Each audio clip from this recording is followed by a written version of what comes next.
Alors là, c'est amusant. Comment elle s'appelle? Cindy Leoni. Alors on nous a vendu, on a eu l'ignoble sopo qui a fini par dégager, qu'on appelait soppositoire, soporifique. Le problème est de savoir si les passions interdisent de s'intéresser aux autres ou si les passions eh bien, laissent la place au fait d'être dans une logique d'altruisme, d'être dans une logique d'ouverture aux autres. Rien que d'en parler, j'ai des aftes. Voilà. Et là, on a une nouvelle qu'on nous présente. Elle est comment? Juive sénégalaise. Juive sénégalaise, qui est assez magique.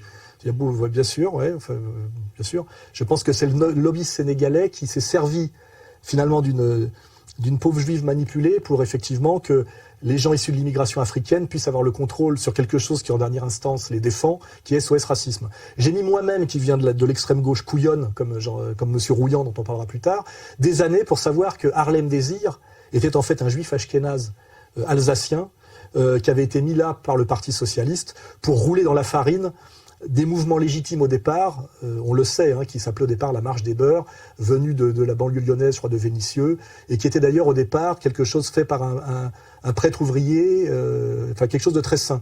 On sait comment ça a été entièrement retourné, manipulé par le Parti socialiste et les étudiants juifs de France via le collectionneur de montres Julien Drey, qui a échappé, qui a eu un rappel à la loi, mais dont on rappellera qu'il était capable à un moment donné d'acheter des montres à complications, 250 000 francs en liquide, sans pouvoir justifier d'où venait l'argent. Donc on est bien dans quelque chose, dans un système bien sale, bien laid. Et donc moi j'ai mis des années à comprendre ce qu'était SOS Racisme. Et finalement SOS Racisme c'est toujours la même chose.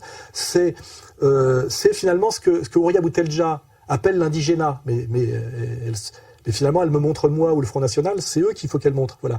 Finalement, ça prolonge ce qu'était l'Algérie après le décret Crémieux.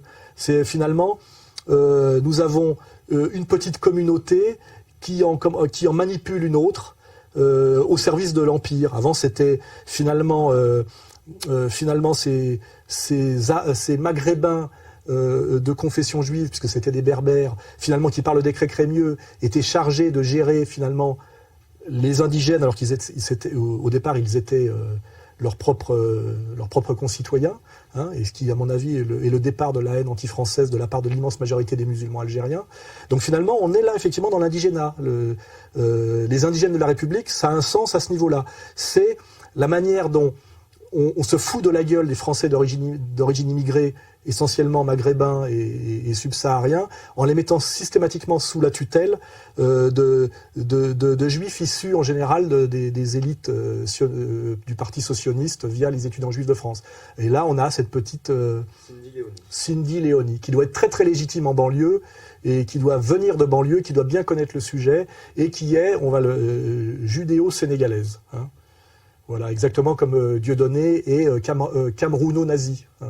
C'est à peu près aussi crédible. Voilà.